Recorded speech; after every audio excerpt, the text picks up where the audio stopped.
आज 3 जिल्ह्यांना पावसाचा रेड अलर्ट देण्यात आलाय। पालघर, पुणे आणि सातारा जिल्ह्याला आज हवामान विभागानं रेड अलर्ट जारी केलाय। ओएसिस फर्टिलिटीच्या तज्ञांनी आयव्हीएफ उपचार पद्धतीद्वारे 1 लाखांहून अधिक जोडप्यांना मातृत्व प्राप्तीचा आनंद दिला आहे। मोफत अपॉइंटमेंट बुक करण्यासाठी आजच संपर्क साधा। या तीनही जिल्ह्यामध्ये अतिमुसळधार पावसाची शक्यता हवामान विभागानं वर्तवलेली आहे। तर दुसरीकडे ठाणे, मुंबई, रायगड, रत्नागिरी, सिंधुदुर्ग आणि नाशिक या जिल्ह्यांना ऑरेंज अलर्ट देण्यात आलाय। या जिल्ह्यांमध्ये मुसळधार पाऊस पडण्याची शक्यता वर्तवण्यात आली आहे। दरम्यान पुढचे 4 दिवस मुंबई शहर आणि उपनगरासह राज्यभरात मुसळधार ते अतिमुसळधार पाऊस पडेल असा इशारा हवामान विभागानं दिलेला आहे।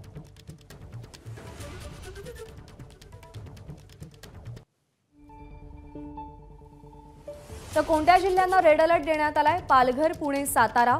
तर ऑरेंज अलर्ट मुंबई, ठाणे, रायगड, रत्नागिरी, सिंधुदुर्ग आणि नाशिक या जिल्ह्यांना ऑरेंज अलर्ट देण्यात आलाय।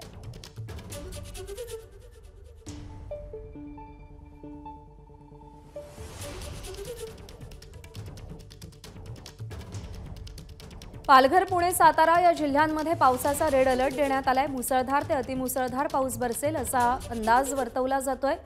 तर दुसरीकडे ठाणे, मुंबई, रायगड, रत्नागिरी, सिंधुदुर्ग आणि नाशिक या जिल्ह्यांना ऑरेंज अलर्ट देण्यात आलाय।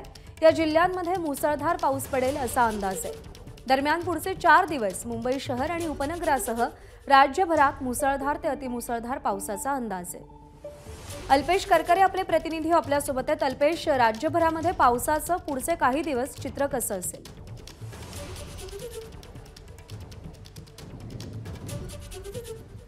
राज्यभरात पुढील काही दिवस मुसळधार ते मध्यम पाऊस पडेल असा अंदाज हवामान विभागाने वर्तवलेला आहे आणि त्यानुसार आज मुंबई असेल, श्रीवर्धन असेल, तसेच रायगड पट्टा असेल, ठाणे परिसर असेल यामध्ये ऑरेंज अलर्ट देण्यात आलेला आहे। तर पुणे, पालघर आणि सातारा परिसरामध्ये रेड अलर्ट हा हवामान विभागाने वर्तवलेला आहे आणि काही भागामध्ये राज्यात ग्रीन अलर्ट देखील वर्तवण्यात आलेला आहे। आणि आपण सध्या मुंबई परिसरामध्ये आहोत आणि मुंबईमध्ये आपण पाहिलं तर सध्या ढगाळ वातावरण पाहायला मिळतंय। तर काही ठिकाणी पावसाची संततधार ही पाहायला मिळते। पुढील काही दिवस हा मुंबई तसेच राज्यभरात काही ठिकाणी पाऊस पडेल असा अंदाज हवामान विभागाने वर्तवलेला आहे आणि त्यानुसार आपण पाहिलं तर काही ठिकाणी पाऊस पडतोय। मुंबईत जो पाऊस काही रिमझिम पडत आहे त्याचा आनंद हा मुंबईकर घेत आहेत। तर दुसरीकडे आपण पाहिलं तर पुणे असेल, पालघर असेल, सातारा असेल या ठिकाणी प्रशासनाने अलर्ट दिलेला आहे। त्या ठिकाणी जर गरज पडेल तरच बाहेर पडा असं आवाहन हे प्रशासनाकडून करण्यात आलेलं आहे। प्रज्ञा, ठीक आहे अल्पेश, धन्यवाद दिलेल्या माहितीसाठी। एबीपी माझा, उघडा डोळे बघा नीट।